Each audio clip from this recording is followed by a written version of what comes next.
좋은 시간 나우 함께하고 계십니다. 지금 시각 10시 40분 21초 막 지나고 있고요. 이번에는 다문화 가정에 대한 이해를 돕고 함께 더불어서 잘 살기 위해서 저희가 준비한 코너죠. 지금은 글로벌 시대입니다. 한국건강가정진흥원 강복점 본부장 오늘도 함께하겠습니다. 본부장님 안녕하세요. 네, 안녕하세요. 저희가 이번 시간하고 다음 주 이제 두 차례에 걸쳐서 준비한 내용이 다문화 가족들이 한국에서 살면서 꼭 알아야 될 건강정보 그리고 안전정보를 좀 심층적으로 이야기를 나눠보는 시간을 준비를 했습니다. 이 한국건강가정진흥원에서도 이 부분을 전문가들과 함께 가이드북을 만드셨죠? 네.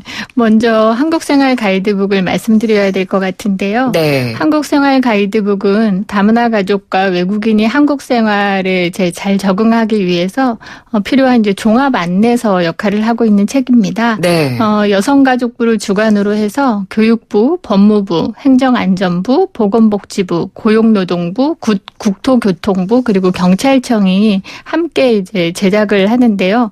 다문화 가족 지원 서비스뿐만 아니라 한국 문화와 생활에 대한 내용도 담고 있습니다. 네. 그래서 다문화 가족 그 실태조사 결과를 보면 국내에 정착하는 주기가 5년에서 10년 이상 장기화되긴 하지만 그에 따라서 이제 부부도 중년기 또는 노년기로 넘어가는 경우도 있고요. 여전히 자녀 양육이나 경제적인 어려움 등은 남아있는 것으로 나타나고 있습니다. 따라서 저희 기관에서는 이 종합 안내서의 내용 중에서 보다 더 심층적인 정보 제공 요구가 있는 주제를 조사했고요.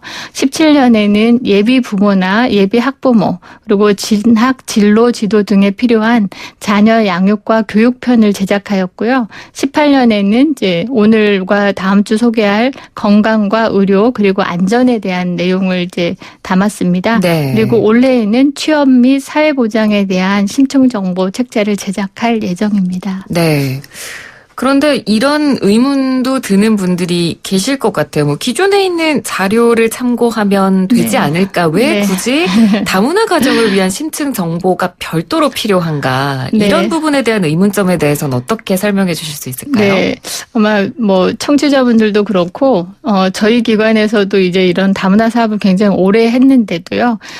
저희가 이제 매년 사업을 수행하기 전에 사업 심의를 받습니다. 네. 사업 심의를 받는데 이렇게 한국생활 가이드북 같은 경우는 전체 한 70%는 계속 같은 내용이고요. 한 30% 정도만 이제 그 제도나 서비스 개선이 된 내용들을 담아내고 있거든요. 네. 그래서 이런 거 10년 넘게 왜 계속 해야 되냐 이런 내용도 사실은 이제 있는데 네. 안정적인 가정 생활을 유지하거나 또는 이제 차별 없이 뭔가 이제 정보에 접근해야 되는 건 굉장히 중요한 이제 그렇죠. 내용입니다. 네. 그래서 저희 같은 경우엔 정보 취약계층에 정보 이용 능력을 제고할 필요가 있다고 생각하고 무엇보다 이제 정보가 필요한 대상에게 가치 있는 정보를 제공하는 것이 매우 중요한 일이라고 생각하는데요. 네. 제가 이제 이해를 돕기 위해서 간단한 두 가지 사례를 준비했습니다. 예. 예를 들면 이제 캄보디아 출신의 그 산모가 있었습니다.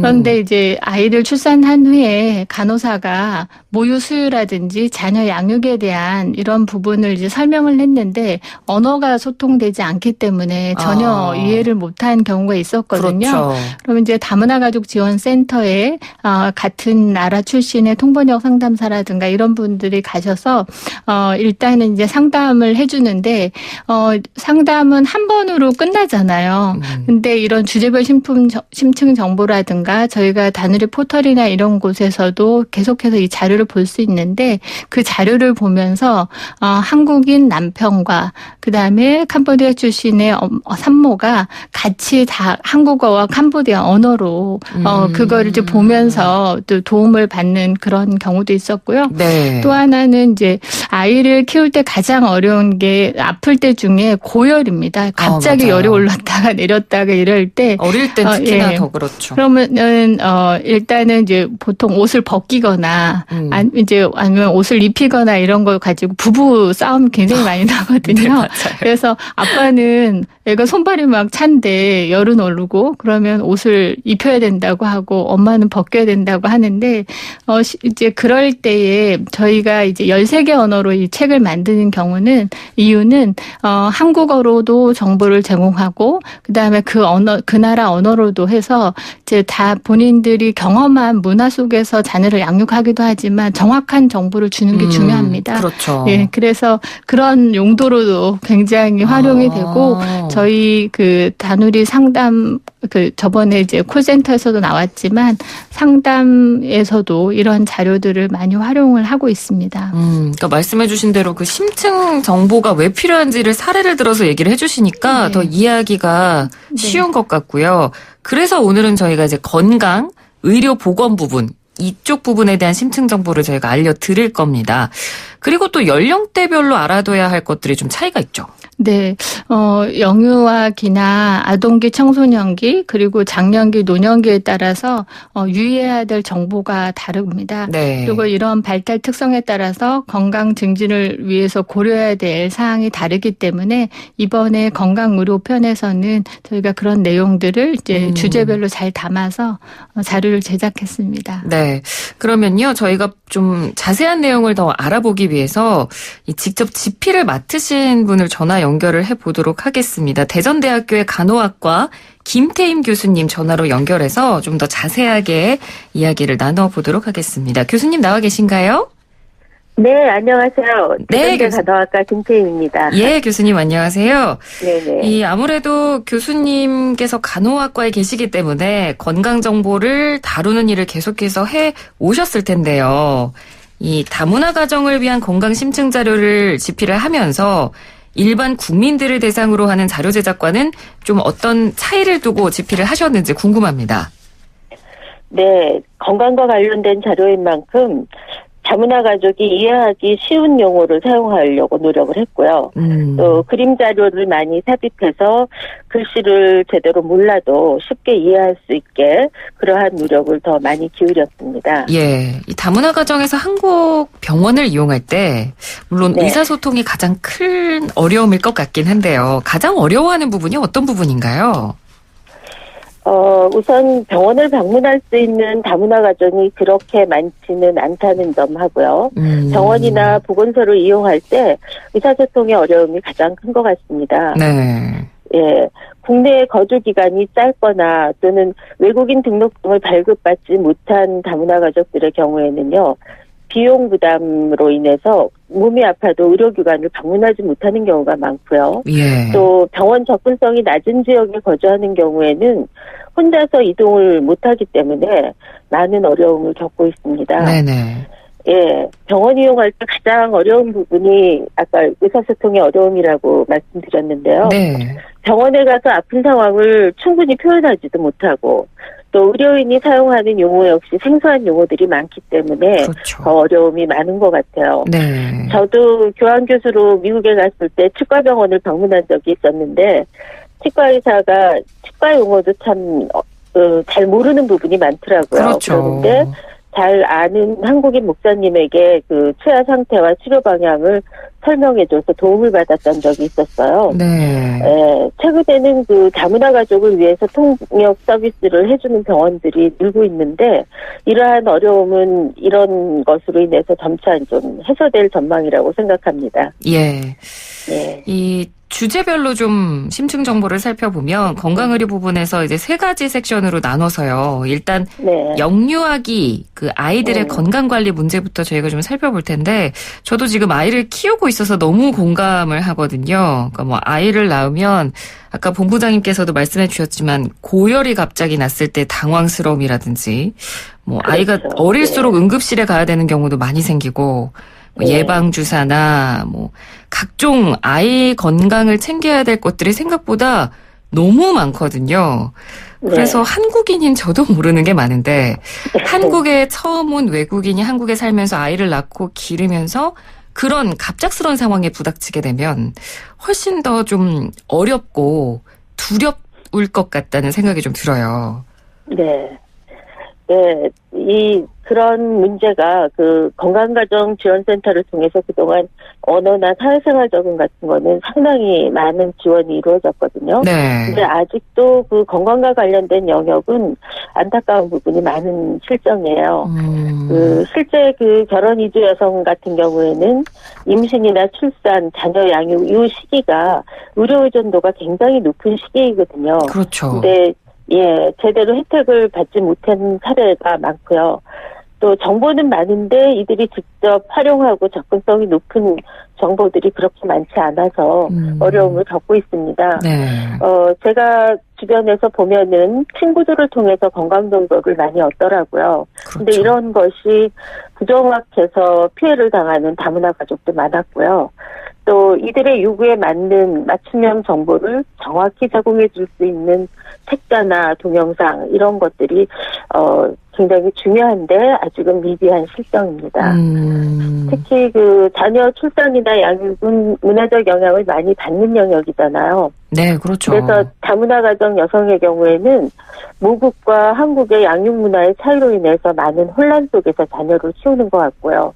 또 이 과정에서 다양한 시행착오를 경험하더라고요. 근데 이제 중요한 거는 요새 또 저출산 시대인 만큼 모든 출생아들이 건강하게 성장해야 되는데 이러한 시행착오가 되풀이되지 않도록 하는 것이 중요하다고 맞습니다. 보고요. 네. 그리고 일단 애가 크고 나면은 어릴 때 잘못해준 거를 다시 되돌릴 수는 없기 때문에 매 순간순간 최선을 다해야 한다고 생각합니다. 네.